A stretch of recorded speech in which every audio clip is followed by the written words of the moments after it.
my partner was very confident, Kenny, that, when I reached out to him and I told him, he said, we could do this in Ghana. Mm.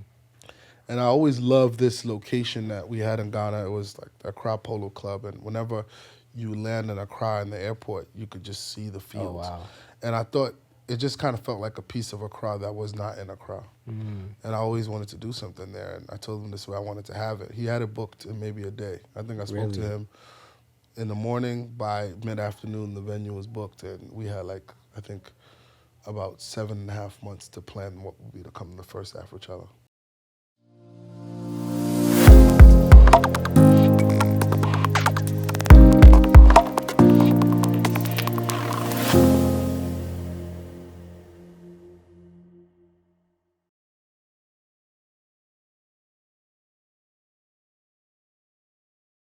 What's going on, everybody? Welcome to another episode here at Off the Cuff, where conversations lead to inspiration.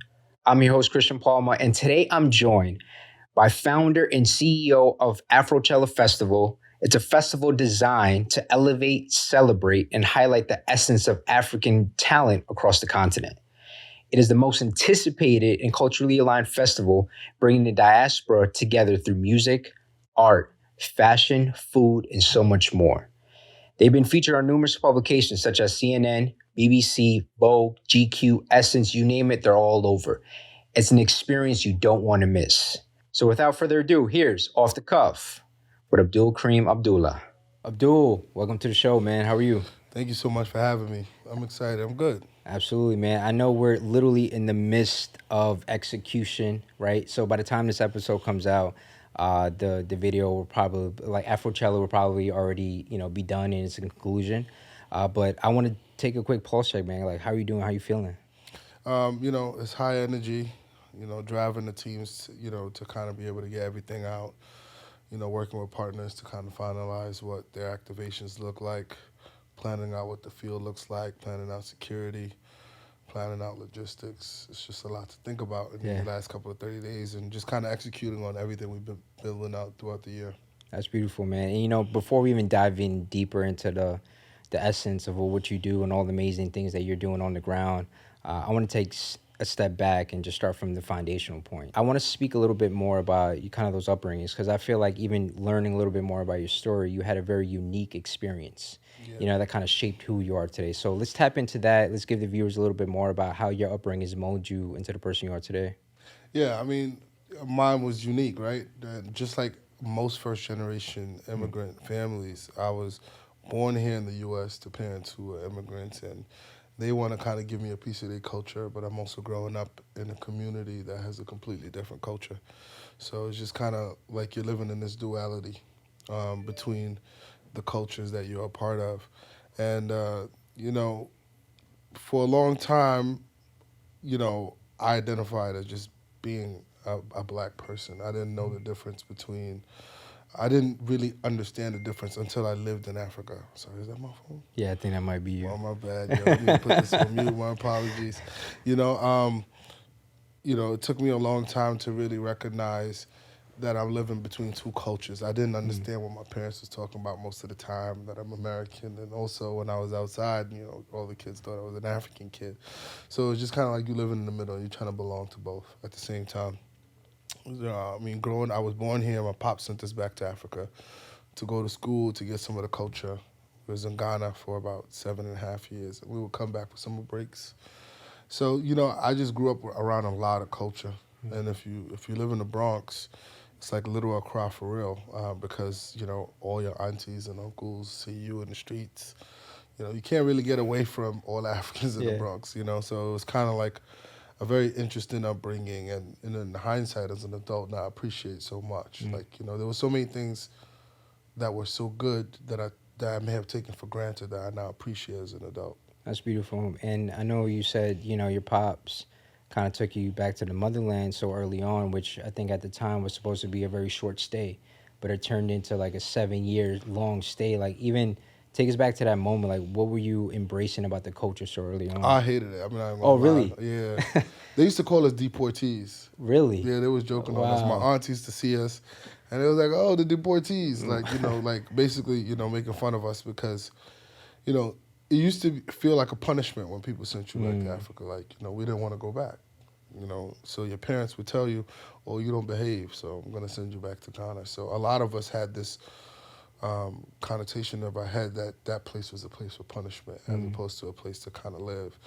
And when I got to Ghana is when I realized that people are living amazing here. Like, I had cousins that had mansions, that had, you know, maids that did everything for them. They didn't really have to do much. It was a very different type of life that we were living there compared to how we were living here.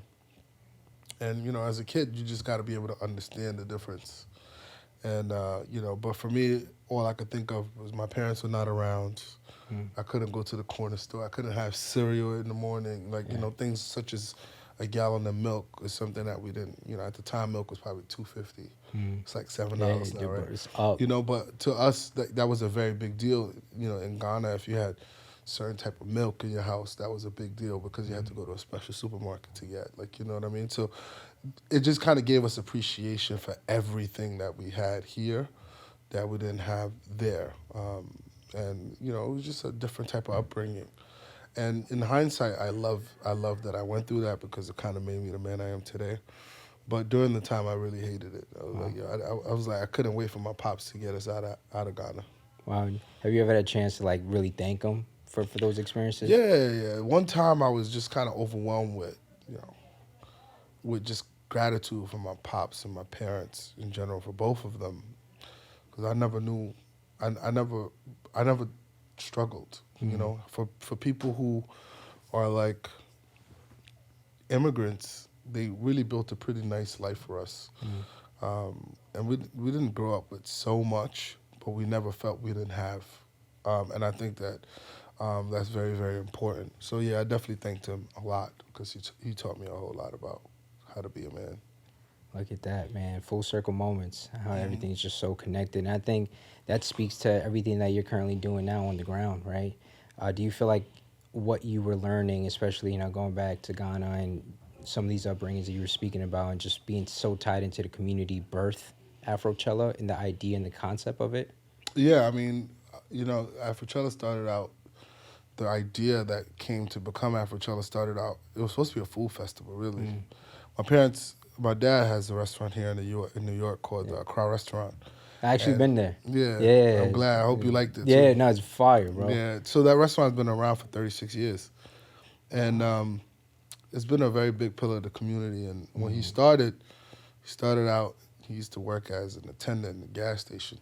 And he would cook his own food. His mom knew how to cook. And, people just couldn't understand where he was getting that food from because at the time, a lot of them didn't have their wives here, so a lot of the men did not know how to cook, so they were just used to eating American food. But he was giving them smells that reminded them of home. Yeah. So the smell of the food was very, very important, right? Even till today, like how the food smells and how it attracts people. It's just like when you walk by McDonald's, those fries, you're gonna smell those fries. Yes, exactly. So it was kind of like that. And that, allowed him to start opening up his business in his apartment, and he would serve people in his apartment. Wow. Pay for meals. And eventually he was able to open up a shop. So the first shop was really maintained for like the working class Africans in the community who wanted a taste of home. And that allowed him to build a community around that. And, he challenged me to kind of like bring a younger community into the restaurant. At the time, I was doing African-inspired parties in New York, for Ghana Independence or, Afro-Caribbeans, those kind of things. And he knew I was very interested in entertainment. So he was like, you could do this. So I wanted to do a food festival. Yeah. And then I just started to, like, do my research. I started paying more attention to Africa. Because after my dad moved us back here, I just kind of, like, was so happy to be away from Africa. I didn't think Africa for a very long time. So with this challenge, it kind of brought me back home to kind of think about it. And then I just started looking at trends, and it just kind of felt like you couldn't do food without music, and you couldn't do music without some of the art in the background and without the fashion. And, each year I started to plan the food festival, it just kind of grew into something else. And then, by the time I priced it, I was just kind of like, I can't do this in America. So I was looking for, so every year I'm like, well, I'm going to get better and I'm going to figure out how to get partners. And I had to learn the sponsorship language and I had to learn, how to build a business and things of that nature. And, my partner was very confident, Kenny, that, when I reached out to him and I told him, he said, we could do this in Ghana. Mm. And I always loved this location that we had in Ghana. It was like the Accra Polo Club. And whenever you land in Accra in the airport, you could just see the Oh, fields. wow. And I thought it just kind of felt like a piece of Accra that was not in Accra. Mm. And I always wanted to do something there. And I told him this way I wanted to have it. He had it booked in maybe a day. I think I spoke to Really? him in the morning. By mid-afternoon, the venue was booked. And we had I think, about 7.5 months to plan what would become the first Afrochella. That's beautiful, man. And when 2017 is when the first Afrochella really was set in stone, right? Yep, that was the first one. The first one was December 28th, 2017. But the planning for it started that April of 2017. So that's 7 months. Yeah, so I had the concept. I had, actually met a friend who used to work for a different festival, and his girlfriend happened to be the first publicist we ever worked with. Wow. And we wanted to bring her on as our first publicist, so she kind of helped us create a SWOT analysis, just basically to look at the weaknesses, the strengths, the threats, the opportunities. She kind of allowed us to be able to organize our thoughts around the themes and the concepts. So that was the first. I still have that As a reference. as a reference, because it kind of was the baseline for what would become what we built. And that allowed me to build out our deck. It allowed me to build out the concepts that we wanted to be able to see. And at first we were just kind of like, we needed to put it in a concept we understood. We wanted it to be just a day party festival, where it had components of a festival, but it was a day party because I could understand that we could all imagine or envision what a day party looked like. But we never had done a festival, so we had no idea how to plan or shoot for a festival. So we had to break it down in a piece that we could understand. And we learned a lot of lessons that year, and it also just kind of gave us all the confidence to go into the next year a lot bigger, because we tripled the attendance from the first year to the second year. That's beautiful. Yeah. So And also the number of visas, too. Yeah. No, well, yes, it did jump in the second year, but it jumped even higher in the third year. Wow. Yeah, so I think it was like about 300% growth from year one to year two, and that went up 30% in year three. And that's when we saw the biggest boom, because it was the year of return, and that's where we saw the visas jump from annual about 200,000 people visiting Ghana to about 1 million people visiting Ghana, which was crazy. That's an amazing thing. I want to take one step back, because 2017, I think, for all of us that are maybe tapping in today who are looking to build something, are entrepreneurs, I think it's very important for us to understand that you also were self-funding the first festival on the ground, I right? mean, we still self-funding. Yeah, well, even to that point, because, even, when I think of myself as an entrepreneur too, like a lot of these projects, you got to get off the ground, you got to come, even sometimes tap into your savings and stuff. Yeah. Like what were some of these early risks that you feel like you were taking that had the biggest reward? Yeah, the biggest risk that had the biggest reward was just kind of believing in ourselves. When we started this concept and we tried to put it out, Twitter roasted us. Ghana Twitter roasted. Yeah, they roasted us. They was like, well, who are these guys? Because we did a lot of bold things. One, we took out a billboard. And at the time, it had never been done to take out a billboard for a day party festival. So it was a very big topic in Ghana. Like, who are these guys and who the hell do they think they are to take out a billboard? Like, what is this event? You know what I mean? And it was a lot of audacity that we went into the event with. But because we had experience doing events, we knew that the shock value was going to help us in some way, shape, or form. And then just kind of putting up our own bread, like, you know what I mean? When we started the first one, we had one partner, and that was Jameson. And it wasn't monetary; it was more like in kind. They built the longest bar Giving product ever. They gave us product, so it was really just kind of like we tried to get partners to partner with us to kind of do the event. But one, we didn't understand the language of partnerships. We didn't even understand that it was called partnerships. We just looked at it as sponsorship, as in they should just give us money and we'll slap the logo on. We just didn't really have a fundamental understanding of what to do. So that was a very big risk, putting up our money in that first year, and what was it, 2017? I was like 7 years younger. Um, yeah, just about no, about 5 years younger, just 5 to 7 years Yeah. younger when we put it together. And at the time, like that was a big amount of money to me. Yeah. Like, you know what I mean? That was a very big deal. But in that year, we weren't really looking for a lot of people to fly into Ghana. We were trying to operate our festival with the people that already came into Ghana. I see. So there were so many amazing people that are coming in from all parts of the world annually before Afrochella. Like December in Africa is a thing, whether you're in Ghana, in Kenya, Nigeria, South Africa, You just people go gotta be back. there. And some of the people that are doing the amazing things in whatever industry it is. It could be in medicine, it could be in music, it could be art and fashion. They're flying in from Europe and all these places.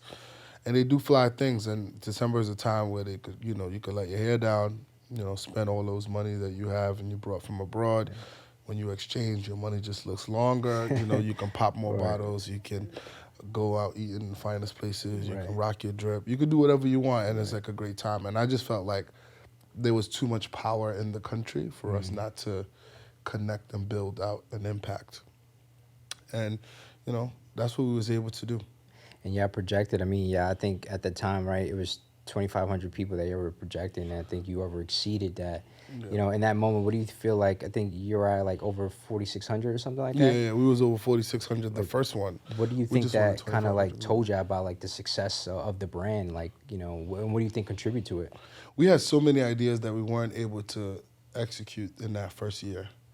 And it just told us that, we have a long way to go. And then there's this one video. There are a few things from the first one that's just kind of like very impactful. Remember, the first year we had one installation really, and it was an installation by this artist called Okunta. He's a musical artist, and now he has a residency in Accra. Actually, That's really dope beautiful. guy. Wow. Really dope guy.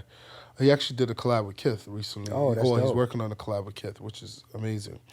But it was around the time where Libya, there was this whole conversation around like the Libya really doing modern day slavery, and that was what his installation was. We had so many ideas that we wanted to put in the festival, but that was one of the only things we could execute at the time. One, because of budget limitations, but also timing limitations and also relationship building. You still got to build a relationship with these talents that you want them to activate.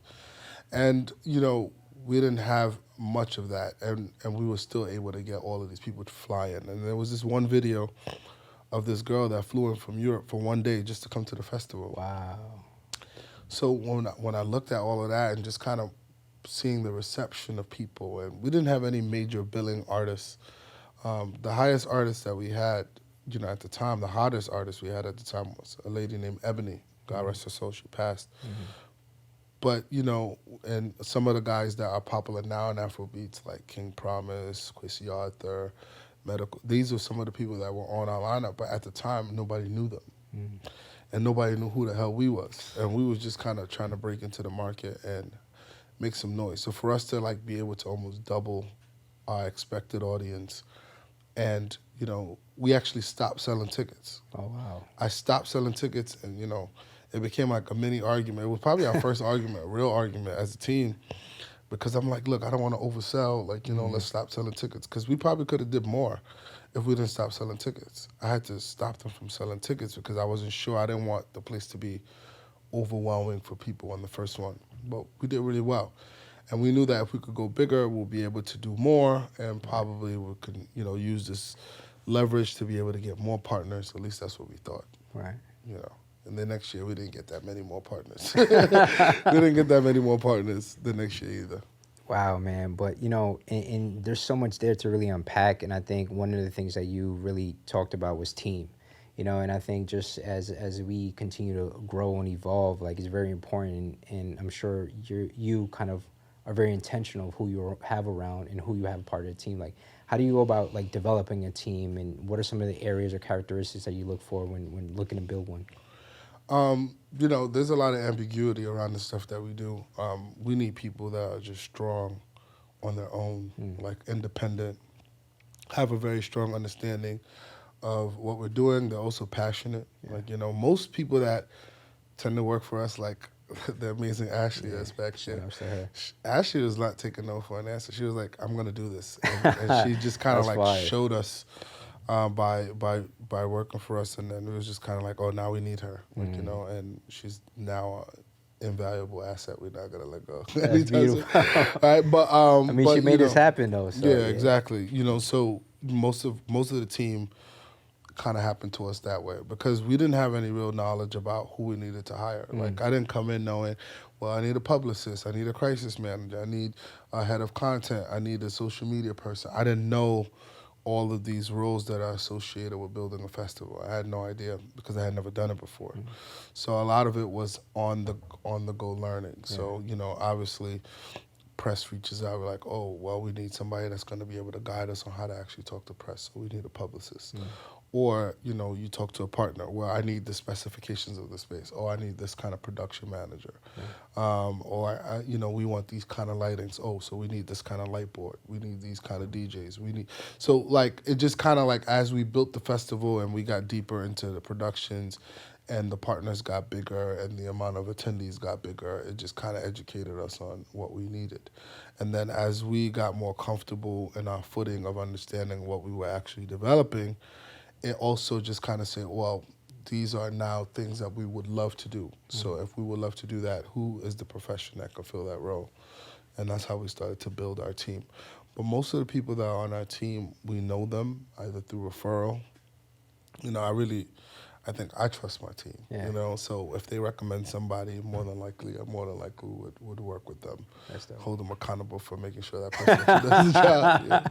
Absolutely. That's the way. I mean, that's the way to do it. You know, but you gain all this momentum, right? You know, all this feedback, all this information, all this partnerships, or at least looking to get new partnerships, right? You know, from 2017 and on. Like, tell us a little bit more how just it evolved throughout the years. Yeah, I mean, for me, I always say this, like, the women in my life have done a lot of great things for me. I learned a lot about how to talk to partners from certain friends. I learned a lot about feedback on my deck from certain friends. You know, they were always willing to kind of connect me or educate me or help me understand the process. And you know, after a while, you know, I used to use like a lot of people who may have sold sponsorship for other brands and try to hire them on it. But I realized I didn't understand the language myself. So I couldn't really ask them questions that was helpful to them or provide them information that was helpful to them. So I needed to learn it myself. I needed to be able to pitch my business. I needed to be able to sell what I was selling to the brands. And I always felt like if I could get into a room with the interviewer and it's just them and I could sell them anything and I'm getting this job. And I think pitching a partnership with brands was was something that I needed to learn how to speak and understand and knew what they wanted and what was important to them. For us, we're selling Africa, right? We're selling Ghana, but we're selling Africa and we're selling the audience there. We're selling Africa to the audience and letting the audience know, like, look, there's a renaissance happening in Africa. Africa has always been lit, but now you can experience it. And these are the things that we're doing here so that you can experience it in a way that's familiar to you. That's one way. And to partners, we're saying, we know that people in Africa buy your products. And all of these people are coming from all over the world to kind of enjoy this experience. You should travel with them and enjoy this experience with them. And, you know, I couldn't articulate that. Well, you just did a phenomenal job now, yeah. I couldn't articulate that in 2017, but now because I understand, I could do that. Now we can be the usher for a brand that wants to establish itself on the African continent and show them what's possible as far as activations. You could do the activations you do in the U.S. There's an audience for it in Africa. Twitter was an example of that, right? Yeah. Before Twitter opened its office in Ghana, we did an activation, their first ever activation in Africa at Afrochella, which was really exciting. You know, we got a Twitter emoji, and they actually brought a lot of Twitter people to Ghana.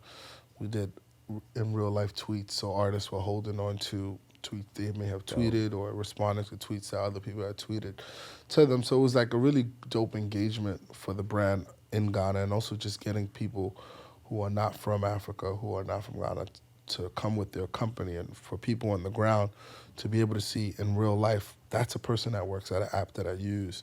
I can ask them something. They look like me. I can be that. I think those are all the things that we're trying to do with the brands, because people in Africa use all of these apps, Yeah. but they don't have the luxury of calling customer service, or you know what I mean, Or knowing how to facilitate or knowing that. how to facilitate that. And I think that them getting the brands to activate in their country and seeing themselves in the people that work there was something I thought was important. Like, you know what I mean? And ever since Twitter opened, the Ghana office has been very, very impactful for allowing Ghanaians to feel seen on the platform. And I think that more companies need to see that. Like, like for instance, Nike dropped the Nigeria kit. Yeah. That was a very big deal. Like, you had non-Nigerians rocking the Nigeria kit. It sold a whole lot. It's showing that the continent, there's spending power there. There's people there that are willing to spend on things when they feel seen in them. I think those things are important. So working with our brands to allow the audience that live on the continent to feel seen in their brands, or seen associating with their brands, were some of the things that we're also able to do with the festival. It was things I had to learn in the process of building this festival. Absolutely. And we see the fruits of it now, right? And I think, when you talk about all those things and you see some of these opportunities for the people back in the motherland, Ghana creating, all these other opportunities and all this momentum by just having people come out there, like, how does that make you feel? No, I think it's the most fire thing ever. It's fire because, one, just seeing my friends that have no connection to the continent other than their skin color, like, and their ancestry. They don't have family there. But seeing them happy and joyful in the country, as in seeing themselves in the people, seeing them feel connected to the people, seeing them feel connected to the country, that is awe-inspiring, right? Because, I grew up African. For me, it was just kind of like, today's Monday, tomorrow is Tuesday. Like, it was natural to me. Whereas seeing them appreciate something that I may take for granted on a daily basis was very, very dope to me. Now, in addition to that, seeing companies that people use actually activating on the ground in Ghana was something I had never seen before and didn't really exist. And we had a great part of participating in that. In 2019, it says that we're responsible for about 16% of Ghana's tourism. Wow. That's a very big deal. Like, That's you know what I huge. mean?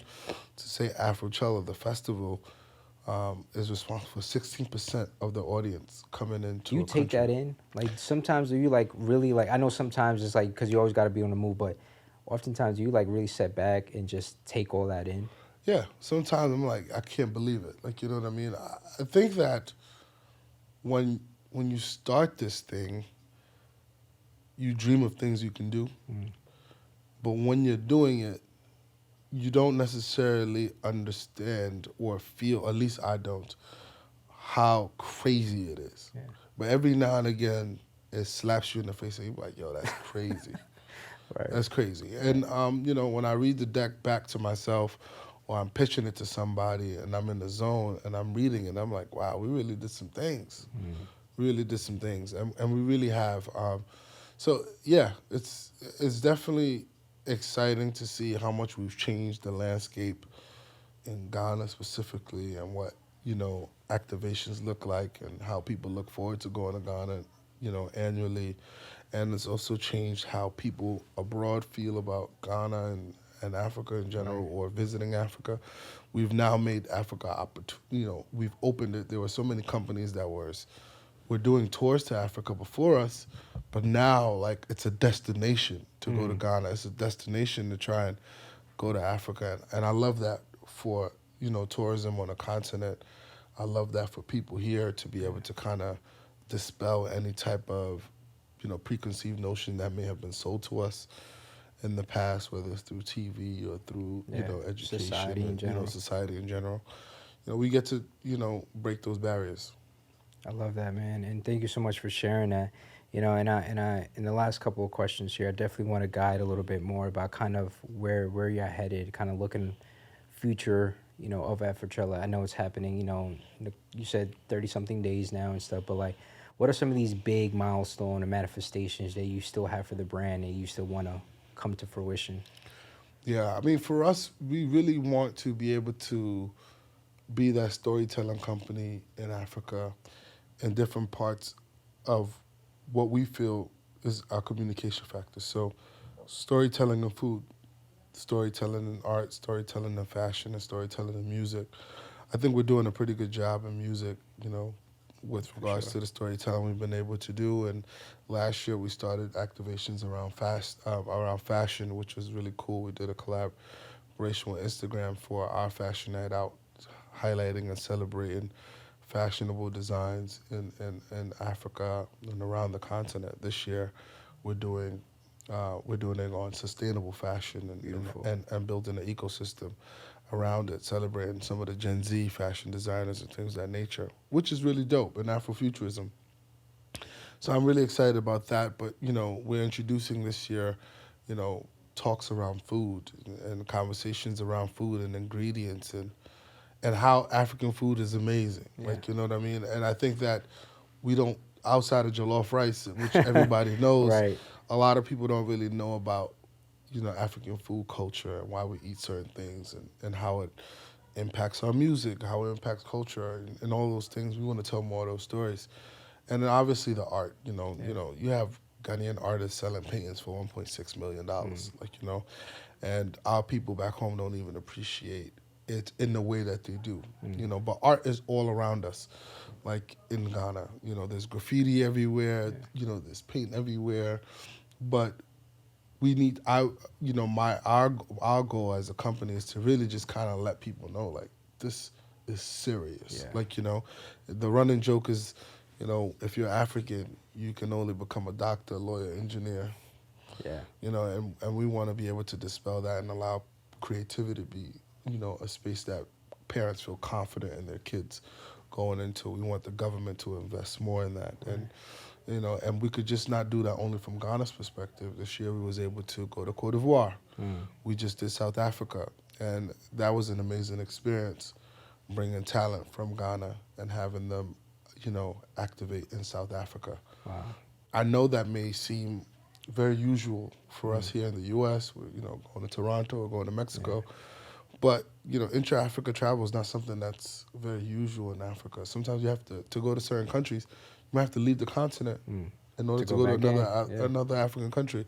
So being able to kind of get Africa to connect around entertainment is another goal of ours as well. Just building that ecosystem right there on the continent, continue to make the continent as attractive as possible and build that bridge that allows people from the diaspora. It doesn't matter whether you're from the Caribbean diaspora or the Yeah. European diaspora, the Asian diaspora, American diaspora. You want to come back to the continent, Right. you can come in, you could tap in with the festival, tap in with the other partners that we have and, elevate as many partners as we can. Like we just did a collaboration with Great Africa, which is a South African streetwear Mm. brand.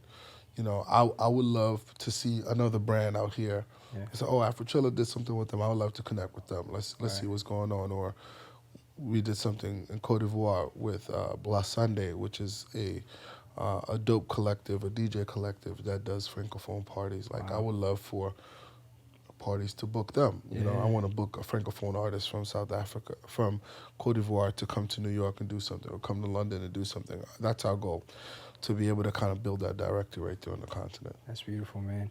And looking back all of the success and like the future success that you can or will continue to build. What are looking back at your 5-year-old self who didn't want to go back to Ghana initially, right? What would you share with yourself? Honestly and truly, that's a great question. I never thought about that. I mean, I might have told myself what I tell myself all the time in hindsight. Just enjoy the process. I mean, you know, I think as a 5-year-old, I might not have understood that because I just wanted to be with my mom and my dad. And, Yeah. it's probably hard to go a year, 2 years without being able to see your mom every day and having to live with people who are your family, but they're strangers to you. Yeah. You're getting to learn them as well. I think um, I always knew that I wanted, I used to love carnivals. Like I grew up in the Bronx, so there used to always be carnivals and, You could go get funnel cakes. You could play the games. I didn't like rides. I still don't like rides. I don't get on rides. So no good with the heights. No good with the. I don't mind heights because I don't mind, but I just don't like rides. I just feel like I don't need to pay to scare myself. Like, you know what I mean? It doesn't make sense to me. So, but I did love the games. Like, I'll go, play the games at the, But sometimes there be rip-offs. They be rip-offs, but it's still fun. Like, it's still, fun, and I could make a basket or two. So I used to love those. So I used to always dream of throwing something reminiscent of a carnival as young. I just loved the carnival, so I always wanted to do something like that. And as an adult, I'm now seeing this the manifestation is what we've done with the festival, and the festival has a lot of ways to grow. We have a lot of opportunities. This year, we're venturing into edutainment, which I love. We've expanded and taken concepts off the field and made them their own concepts. So last year, we built out a music museum. This year, with the music museum, we're exploring how the different parts of culture affects music. So in Africa, you know how people say the food is so good you start dancing. Yeah. How food affects food has affected music, or songs that were made about music. How our clothes affected how we sing, and how the influences of different dance has. In Ghana right now everybody loves Afro beats, but it started with a song called Azonto in London, and it was one of the biggest tracks that has changed the way people listen to African music. And exploring all of those things are some of the things we're going to do in the museum. But we have a lot of other cool things. We're doing a DJ battle to kind of give a young rising DJ, an opportunity to perform at the festival. We're doing a DJ class for young kids, teaching them the fundamentals of DJing. We're doing stuff around educating rising artists, everything you need to know about the music business, and giving them a music marketing deal at the end, with an actual label. So this year we cutting checks from the labels, that's fire, which is crazy because I thought about it today. I was talking to Ash today, and I was like, yo, we actually giving somebody a deal this year, and helping them produce a song, which is really dope. We've always done production master classes where we teach young producers and pair them with established producers. Last year we had Grammy Award winning Guilty Beats, Grammy nominated Jules. They taught a master class in our partnership with YouTube. So that's on the music side. And this year we're big on wellness. One of the things that I know my team was stressed out this year. Like, we've been through a lot. We've worked them a lot. We've expanded on our programming. We've expanded the programs, the festival to 2 days, and we're going to be activating from December 18th all the way down to December to January 2nd. So I know they're exhausted. So wellness is one of the things that we wanted to kind of build into our programming, just to kind of make sure that, one, we are paying attention to it and reminding ourselves, but also just kind of knowing that a lot of people have gone through so much this year. We wanted to include that component. We're doing something in beauty, which is, Afrochella has about 65% audience that are women, just kind of giving them something to interact around and engage with. And there's so many powerful women that are going to be in town. It just makes sense for us to be able to have something around there. We're doing conversations around connecting people who are coming into opportunities on the ground. So we're having conversations around fintech, which is a big thing in Africa right now. We have a few unicorns in Nigeria. You have Andela, you have Flutterwave, you have Paystack, that are US billion dollar companies operating out of Africa. Wow. So we want to talk about what the next frontier is for fintech in Africa. We want to talk about agri-tech and agriculture. We want to give people who are coming the value of understanding how to integrate themselves and partner with local communities to build that ecosystem. So it's not just about coming in and partying and festivaling and bounce, but there are educational components that you can take advantage of as well. And aside from, other side events, and we have some really dope parties that are happening this year. There's a brand called Jerk and Jollof. Started out of Detroit. We're doing a collaboration with them. Really excited. R&B house party. which is one of the most popular parties in the U.S. right now. Sure. I think they're in Austin right now for Yeah. Afrotech. He's going to be there. Everyday People is going to be in Accra as well. Fire. And we're supporting and working with them as well. You know, our annual PVO, we're doing a party with them for New Year's Eve. So we just have a lot of things going on. Like, you know, Accra is going to be action-packed, you know, this year. And that's like the most anticipated event, you know, throughout the year, where people want to book their flights to head out there to really kind of capture that experience, you know.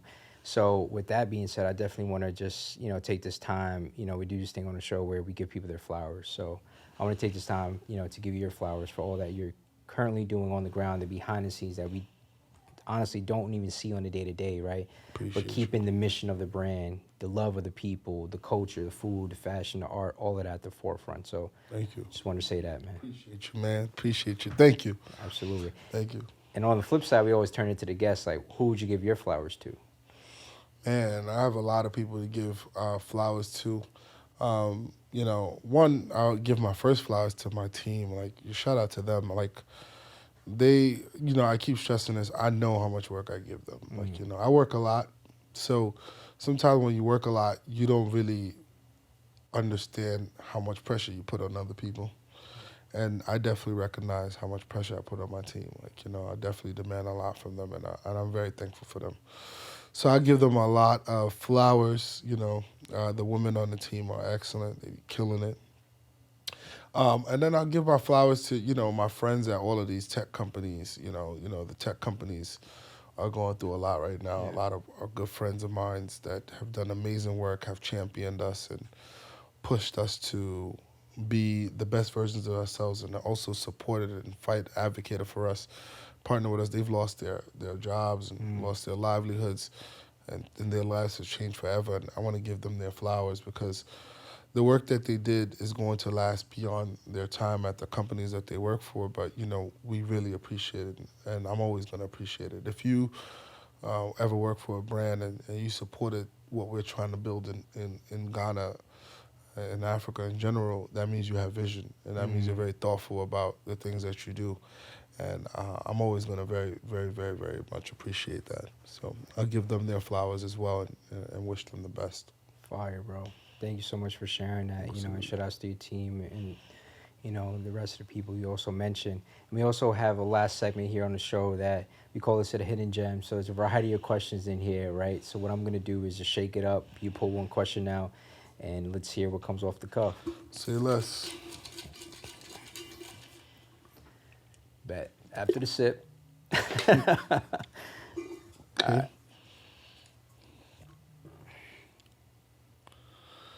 Wow.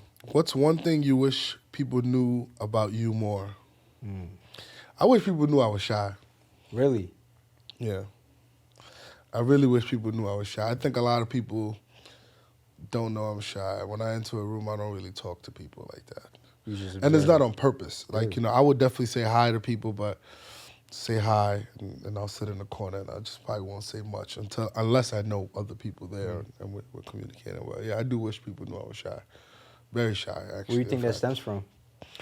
You know, it's funny. There's this video going around. The culture, you're right.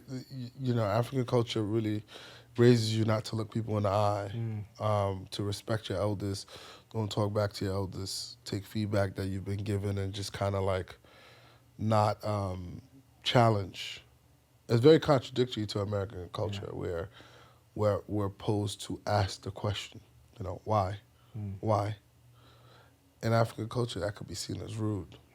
So I grew up in both, right? So sometimes it's very conflicting. So it kind of made me a shy person. You know, I had to be able to find my voice and feel confidence in my voice. And now, like, I'm not shy to speak in public, or I'm not shy to represent myself when I need to. But around people, I definitely get cautious, so I call it shy. Yeah. Well, it's interesting because, I mean, man, you was flawless today, bro. Like, you said everything and more and stuff. So I just appreciate your presence. I appreciate your energy, you. bro, and thank you so much for being here. Appreciate you. Thank you for having me. I really appreciate you guys. Absolutely, man. And Keep then doing what you guys are doing, yeah, man. for sure, man. You're elevating and stuff. But like, any last thoughts you want to say to the people watching today? Any pieces of advice, lessons, or anything Afrochella that you want people to know about? Yeah, absolutely. I mean, first of all, go out and check out afrochella.com. Follow our socials at Afrochella on all of the apps. You know, whether it's LinkedIn, Twitter, IG, TikTok. We're on everywhere. Please tap in. You know, if you have an idea that you want to share with us or work with us on, please submit that to us. You know, we're definitely trying to engage the entire diaspora, you know, and definitely visit Ghana and visit other parts of Africa and kind of, you know, allow yourself to kind of experience something outside of what you may have been indoctrinated to think about Africa. So I think that's what I would leave them with, and see you guys in December. Fire, my man. Absolutely. Well, there you have it, bro. Thank you so much again for being here, man. Much love to you and the Afrochella team, and much success. Appreciate you. Absolutely. Well, there you have it. That was Off the Cuff with Abdul Karim Abdullah.